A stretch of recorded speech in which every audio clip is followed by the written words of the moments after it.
ask you to recognize what this is. That's the roster that I used for various things, but there was the seating numbers on this as well. Okay.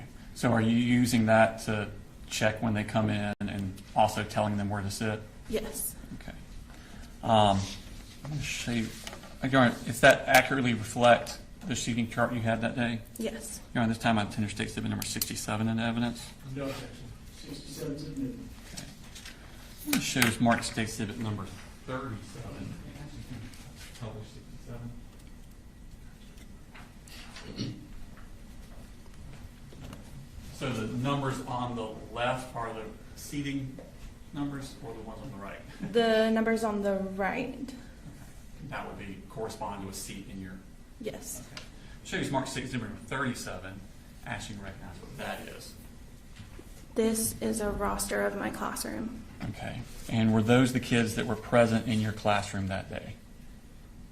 September 4th, 2024. Yes. Okay. And were all of those students on that day under the age of 18? Yes. Was Stephen Edwards also in your room on September 4th, 2024? Yes. Okay. Your Honor, I tender state exhibit number 37 into evidence this time. No objection. 37 is admitted. Okay. Now I'm going to show you what's marked as state exhibit number 38. Actually, identify what that is. This is the seating chart layout that I created of my classroom. Okay. Has names been added to the numbers? Correct. Yes. And are those names added to the numbers accurate as to where the children were assigned to be seated that day?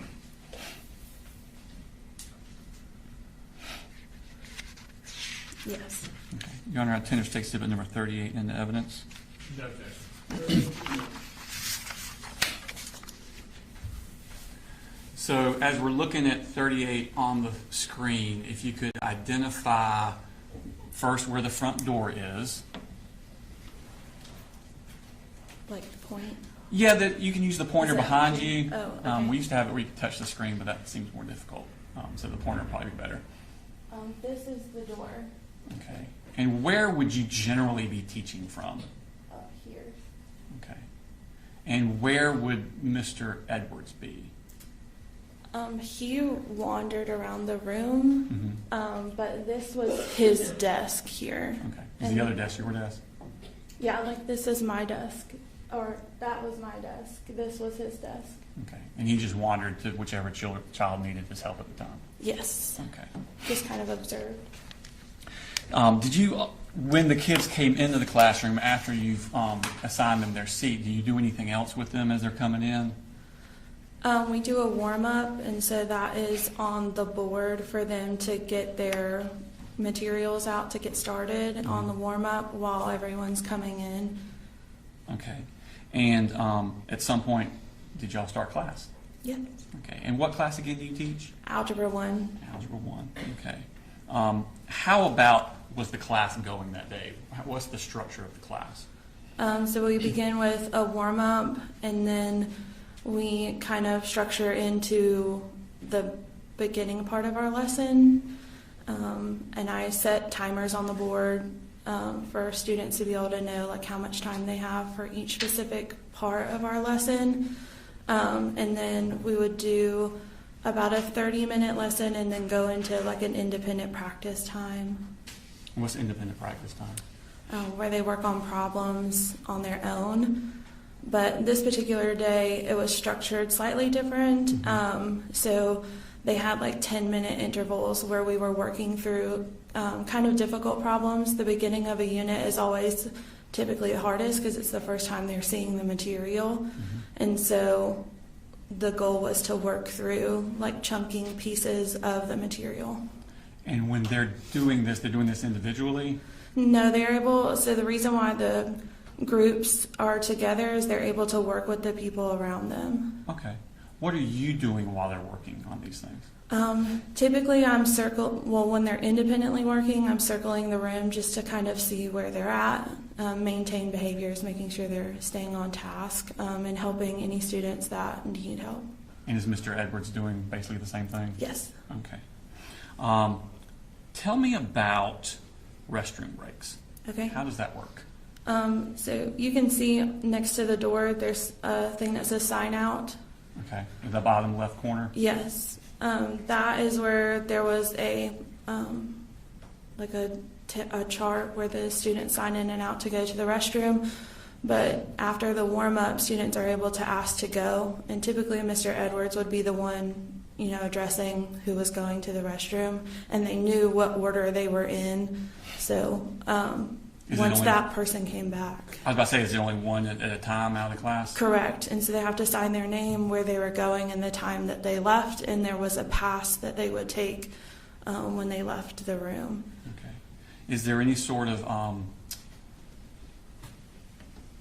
procedure about what to do with the door?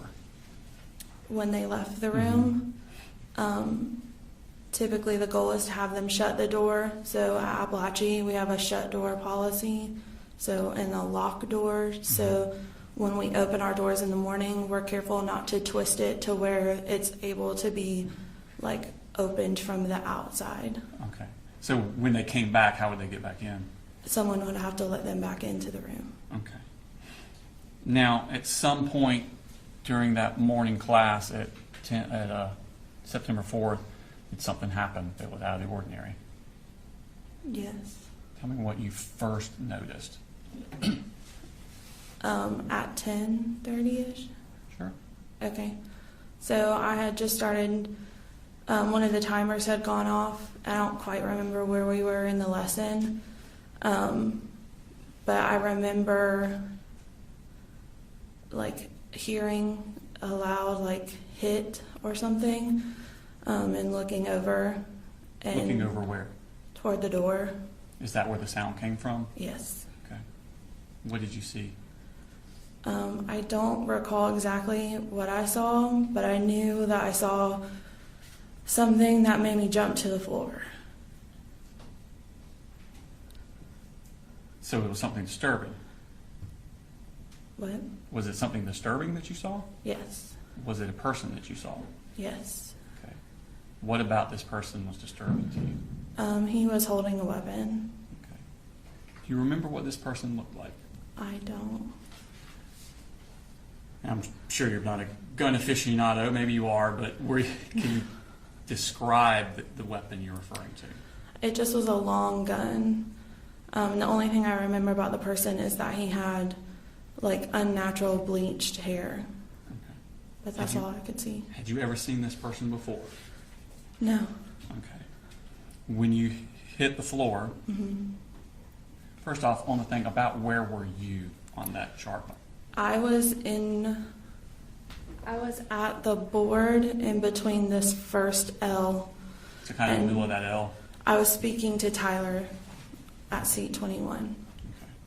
And did you dive somewhere, or did you just drop to the floor where you were? I dropped to the floor where I was, and I remember being faced towards the door and coming up in front of a bunch of book bags. Okay. And what happened at that point? So at that point, there was gunfire that started happening, and I could feel debris and bullets going over my head. What was happening inside the room? Inside the room, What were the other students doing? the students began to duck down. A lot of desks were moving around. And it was hard to hear because once the gunshots started happening, it kind of messed my hearing to where it just, all you heard was ringing for a little bit. How many gunshots do you think you heard? A lot. Okay. And was it a few and then a break and then a few and then a break, or was it? No, it was a rapid, the whole thing. Were you able to see anything in reference to the shooter during this time? No. Okay. How long did the shooting last? Seconds. It didn't feel like seconds, but it was seconds. Okay. When you look up, was the shooter still in the room? No. Do you know how far he came into the room? I think he just stepped 1 foot in. Okay. Once he left, was the door open or shut? Once he left, I remember starting to get up, and I saw the door closing, and Ronaldo was throwing chairs toward the door. Okay. Tell me about what happened at that point. What's going on inside the room? So I remember seeing Ronaldo throw the chairs and then dart to the corner of the room. When I stood up, I was starting to walk toward the door, and then I heard Natalie say, "Mr. Hine had been shot." And when I looked at her and I looked down, I could see the pool of blood, and I could see her wound. Was that Natalie Griffith? Yes, Okay. What wound did you see? Where was it? it was on her wrist, up right above her wrist. I could see the bone exposed. How was she? Was she conscious? She was, yeah. Okay. And was she saying anything or doing anything? She just kept repeating that she had been shot, and so I grabbed her and laid her on the ground, and then I grabbed a nearby hoodie and wrapped it around her wrist to try to help the bleeding. And then I heard Melanie say that she had also been shot. Is that Melanie Delira Castaneda? Correct. Am I pronouncing that name right?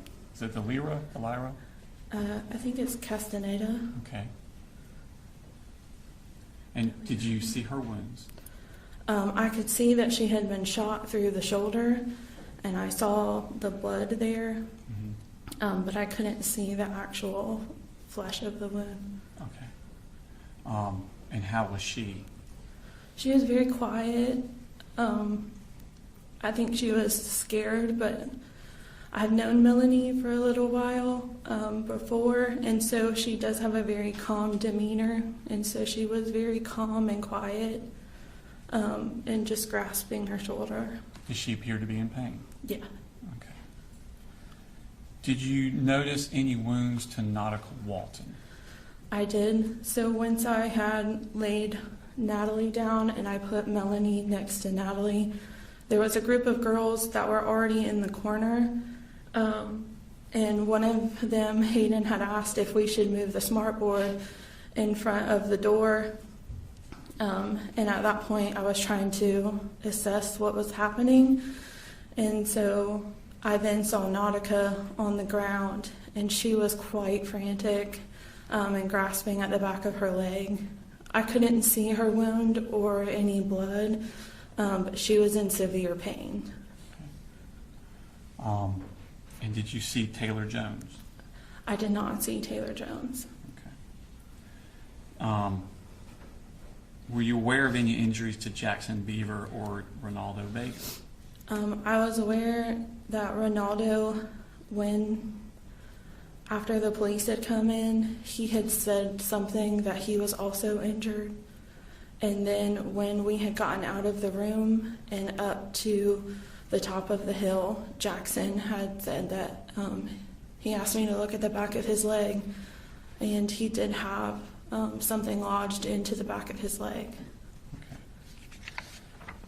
Did you see Christian Angulo in the room? Mm-hmm. Where was he located at?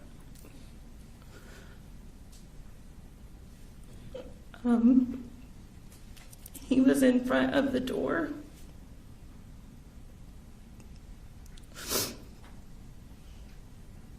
And he was on the ground.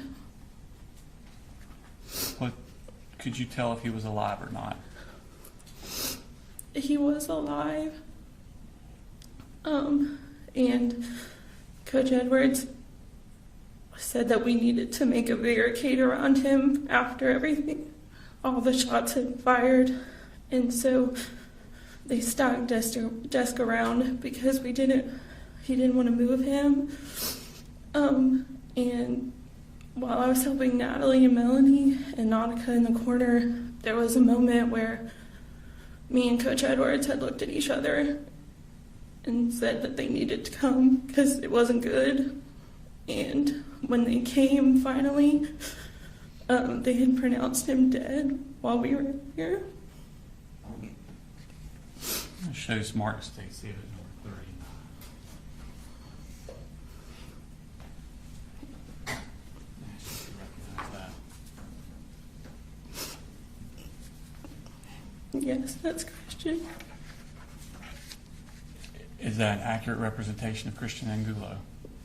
Your Honor, to your state exhibit number 39 in the evidence. No objection. 39 submitted. Could you tell where he had been injured at? I didn't get close enough to him to see where he had been shot. How long did y'all stay in that room before the police came? It was quite a bit of time. I would say probably 20 minutes. Okay. How did they get in the room, the police? They had a key. Then they had to push through all of the stuff that they had piled in front of the door. Y'all had barricaded stuff in front of the door? Okay. Ronaldo did. What did they do when they came in first? They had their weapons drawn and were telling everyone to put their hands up, but I had stood up out of the corner and walked in front of the middle of the room and said, "No, we need help." Okay. And did medical personnel start coming into the room? They did not. So I had started to tell them where everyone that I knew was hurt. And they had, at the beginning, asked me to help carry Natalie because there was only a few of them. And then more ended up coming into the room. Okay. So they took Natalie out? I didn't see them take Natalie out. So when they came in the room, they flipped the lights on. And that's when the students had noticed Christian on the floor. And they knew he wasn't with us anymore. And so the students began to get really upset. And they had pronounced him dead, but we had to walk by him out the door. Because he was right in front of the door? Yeah, and Martin started holding Brittany's face and telling her she could do it. And I had to grab Hayden and tell her that it was going to be okay, just to get them out the door. Where were they going? They were exiting us up towards the right, up the top of the hill after you leave J Hall. Okay. Did you stay at the top of the hill very long? No, or I don't know. We were the first ones up on the top of the hill. So y'all were like the first students evacuated? Mm-hmm. Okay. Did other students start coming out from other classrooms? They did. Okay. Did y'all stay on the hill or did they move you somewhere else? They started ushering us towards the football field. Okay. And what happened when you got to the football field? I started ushering students to the football field and waving my hands. And I came across two students that I had taught before. And they came up and hugged me. And they said, "Miss Ryan, why do you have blood on your hands?" And that's when I noticed that I had blood on my hands. And so I just hid my hands because I didn't know where to go wash them yet. And we got up to the top of the hill. And I can't really remember what they were wanting us to do, but we just got all the students to the middle of the football field. At some point, did you realize that one of your students was missing? Yes, a student approached me and asked me where Mason was. That they had looked online and saw that he was in my classroom. And so I began helping them look for him. And at one point I came across Miss Schumerhorn. Mason's mother? Yes. Okay.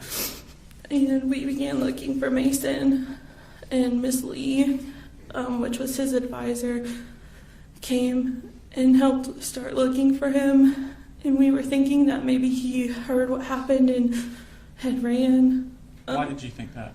Because he had done that before. Not in high school, but in his earlier education. Does he have a learning disability? He does. Okay. How long did y'all look for Mason? Hours. It shows Mark State City number 68.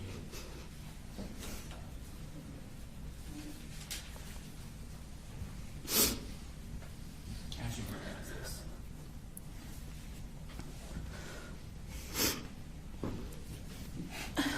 That's my sign in and out sheet. Is that the piece of paper you said was on the board where kids would sign out to the bathroom? Mm-hmm. Who was the last? Does it accurately reflect the sign-out sheets you had in your room that day? It does. You are in Interstate City number 68 in the evidence. No objection. All right, 68.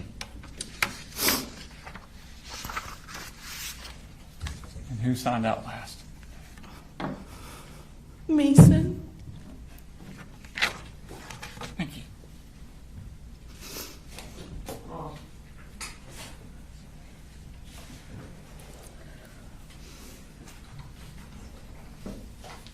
No questions, John. Thank you, ma'am. Your comment. Thank you.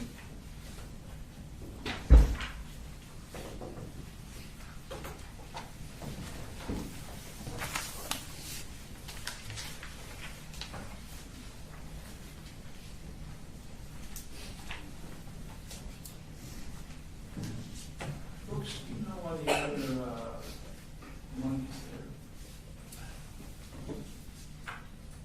You said what? Do you know why that's there? Yes, when they get up and point to the board. All right, state calls next, please. It calls Jacqueline Garcia.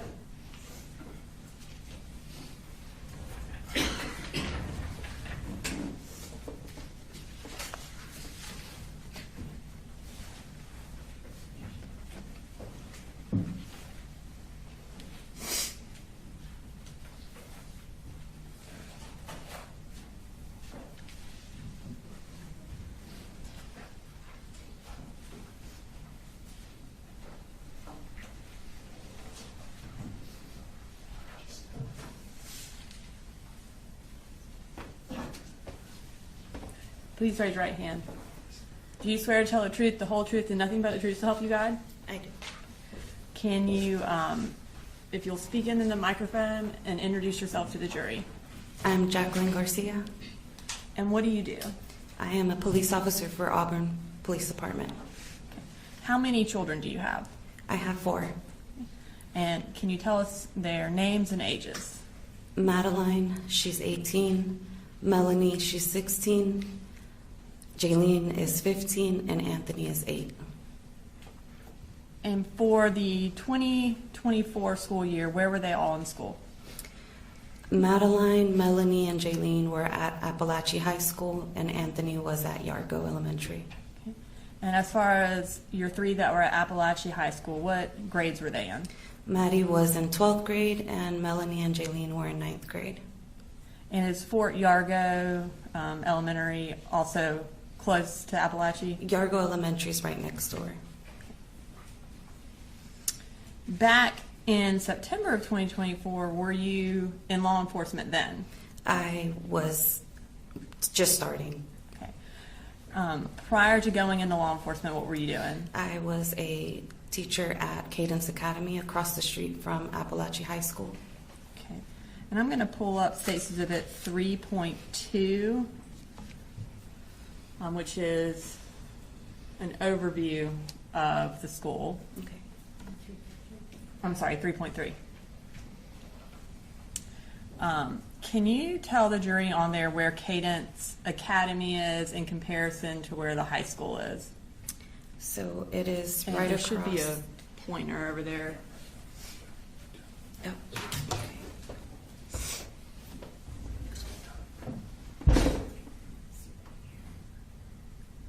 And so that was Cadence? That's Cadence Academy.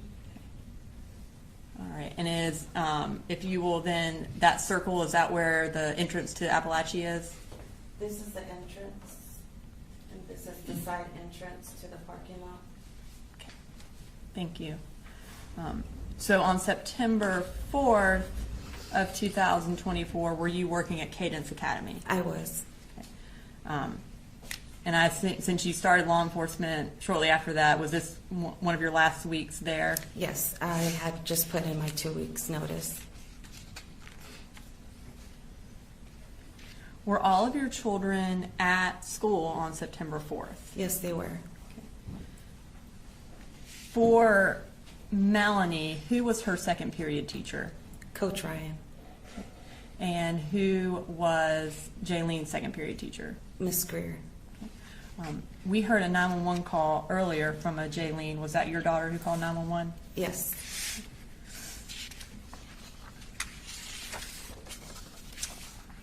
While you were working that day, did you become aware that something was happening at Appalachia? Yes, I was. How did you become aware of that? My assistant director that day was, I guess they were going on lockdown, and she was coming around the classrooms to tell everybody that we needed to get all the children inside of the rooms because we had kids on the playground. And then she told me that something seemed to be happening at Appalachia High School about somebody possibly bringing a gun. When she told you that, what did you do? I was about to go on lunch, and so I knew that there were previous fights at the school. So I assumed that maybe just there was a fight and somebody brought a gun. So I was about to go on lunch, excuse me. So I was gonna check once I left. And what did you do after that? I ended up leaving to go to lunch, and I saw there was my previous lieutenant who was directing traffic right in front of Cadence, and I saw a lot of police officers, and so that got me really worried, and I ran towards the road to my previous lieutenant to ask him what was going on. And tell me what you mean by previous lieutenant. He was my lieutenant at Statham Police Department. So prior to working for Auburn Police Department, did you first work for Statham Police Department? Yes, I did. So I assume at this point he wasn't your lieutenant, but you already knew him because you were in the Correct. process. I was in the process. What did you do when you went and talked to him? I ran and I asked him because, again, he's from Statham and he's over here in Barrow County's district, so I was kind of confused, so that worried me a bit to see him there because he's from the city of Statham. So when I asked him what was going on, he said there was an active shooter, but he was contained. At that point, what did you do? At that point, I called my husband, I think, and then I started calling my girls. But in my mind, I was thinking, well, I just found out about it a couple minutes ago, so how much damage could have been done? He's contained, everything's fine. My girls are okay, the school's big enough. What odds would it be that one of my children could be hurt? And were you one of the first parents to arrive? Yes. As you're there, are more parents arriving? Yes, as I am there was actually one parent there first, but parents just started coming and coming and coming within seconds. Well, it felt like seconds, but more and more parents started to show up. What were they doing when they showed up? They were all trying to get past the officer to get into, I guess, the school to find their children. A lot of parents were upset. Parents were crying. Parents were yelling. I mean, it was getting kind of out of control. And your lieutenant, was he the one who was trying to prevent everyone from going into the school? No, so Lieutenant Hood had moved from that area, and Officer Arango, who was at that time working for Statham, he was trying to control the parents. So I tried to help him because I worked with parents. I felt like everything was okay. I was trying to help all the parents calm down and just to try to get everybody situated so we can, let them do their job. While you were there and trying to help kind of calm everyone down, were you able to speak with any of your children? So I got a text message from Maddie, my oldest, and she told me there was a school shooting, that there was a shooter in the school, and that it was a 9th grader, and to try to find her sisters because they're in 9th grade. So I couldn't get in contact with Jaylene or Melanie, so I called their dad, and I asked, I was telling him to call the girls. Excuse me. I was telling him to call the girls because I couldn't get in contact. So he finally told me Jaylene answered the phone. So I accounted for Maddie. He accounted for Jaylene. He said she was on the phone with 911. That's why she couldn't answer. But I couldn't get in contact. I couldn't get in contact with Melanie. While you were there, did you become aware that Melanie was one of the injured children? Yes. So finally, as I am there just standing, I get a phone call and I see it's Melanie. So I immediately felt a relief because I'm like, okay. I'm like, she's calling me. So I answer and she's crying hysterically. And she's crying, so I'm thinking, I'm like, she's alive, she's okay. So I start telling her, you're okay, baby. I'm like, you're fine. I'm like, everything's fine. I'm like, you're okay. And she immediately tells me, no, mommy, I was shot. She said, I'm shot. And it kind of just blurred a bit after that. Were you able to, once you found that out, were you able to go try to find her? I tried to get through Officer Arango, but he wasn't allowing me. I just kind of remember a little bit trying to go past him, but he wasn't allowing me. I think he was apologizing, but I just was kind of yelling and trying to push him out of the way to try to go and find her. And I saw my Lieutenant Hood, and I remember just yelling. I just remember I was yelling Lieutenant Hood's name, and I don't recall what I said, but I know he ran towards me and grabbed me by the hand and started running. And I think I yelled him that my daughter was shot. And he grabbed me by the hand, and then we ran towards where all the ambulances were to see if I could find her. At that time, were you able to find her in one of the ambulances?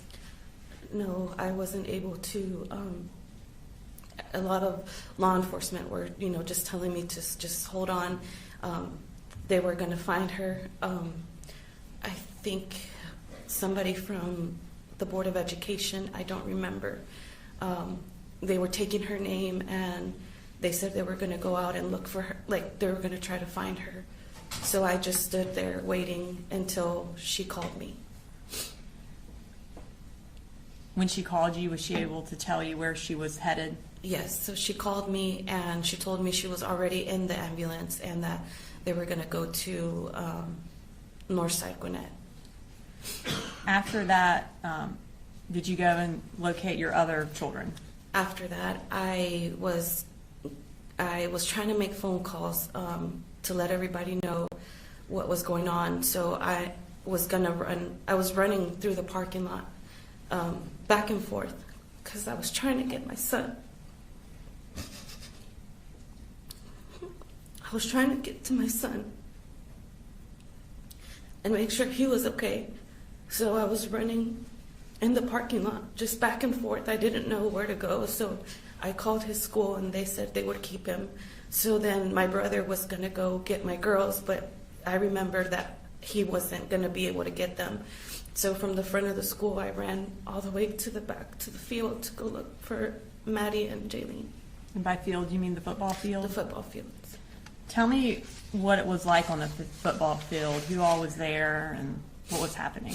So when I got to the entrance, I feel like I was just telling everybody that I needed to find my girls, a lot of the officers, and I needed to find my girls, and they were just directing me to the field. And finally, when I got to the front, I had to explain that my other daughter was shot and I needed to get my girls because they were not letting students leave at that time. So finally, an officer let me go in, and I ran, and I've been so involved with my girls' school that I knew a lot of the students. And I saw a lot of the students that I knew, and they were crying, and they were trying to hug me, and they were, super scared. And I kept trying to tell them that it was okay, that they were safe. And it was just full of students. I mean, everywhere I looked, there were students just super upset, super scared. And I had to just keep going to see if I can find my girls. Had other parents been let on the football field yet? I don't recall. Were you able to find your children? Yes, so I was able to find my brother, who was already with my girls.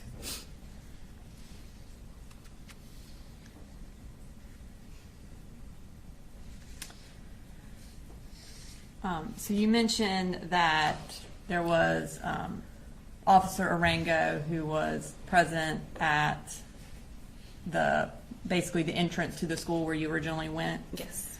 Did he have a body camera on at the time that you were there? Yes. Have you had an opportunity to watch that body cam? Yes. Okay.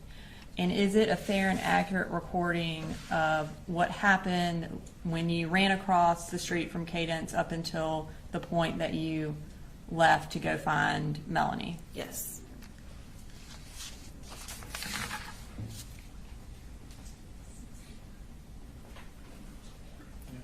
In Your Honor,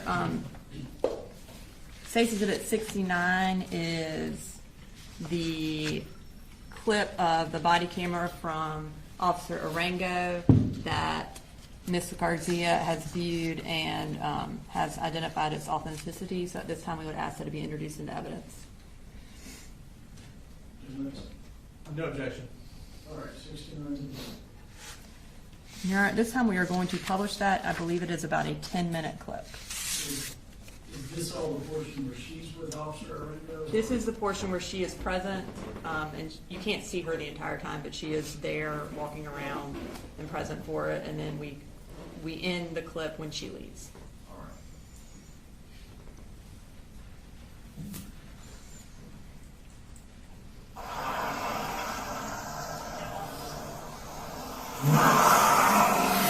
And is that you there? Yes.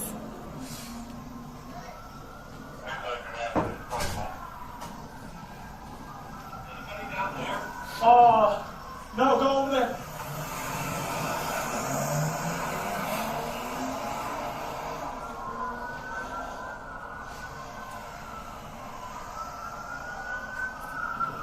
Sorry, sir, the school's on lockdown. Secretary, stay away. What? Yes, you heard me. A shooting? Yeah, just sit over there, sir. Oh, man, I didn't see my kids all right. We're going. Sir, please, make sure. Sir, I understand. Man, I didn't see my kids all right. We're gonna go check in, but right now, ain't nobody go in the building, sir. Please, let us do our job. Let us. You think my hurt? Not that we know, sir, but please just stay over here. Okay? Please, let us do our job. We're overwhelmed, okay, sir? But you need to stay out here, please. I understand your frustration. I understand that you're worried. Please stay over here.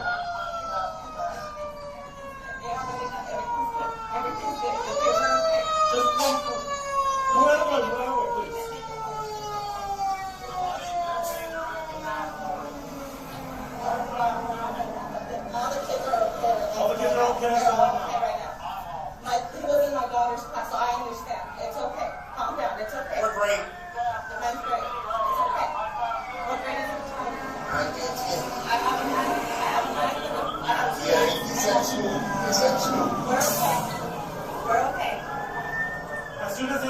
school with what's going Yes, on, we're right?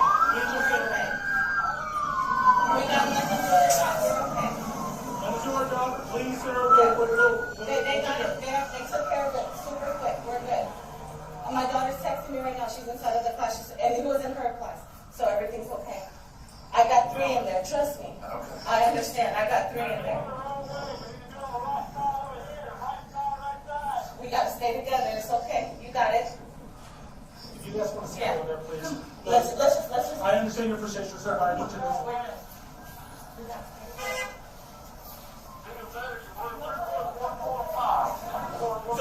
Señora, quédese ahí un momentito, deja que hagamos nuestro trabajo y ya se entiendo muy bien que su hijo se va a encargar. Necesito que usted tenemos más. What you may want to do is sit where she's sitting, the last chair here. You don't have to do it right now, but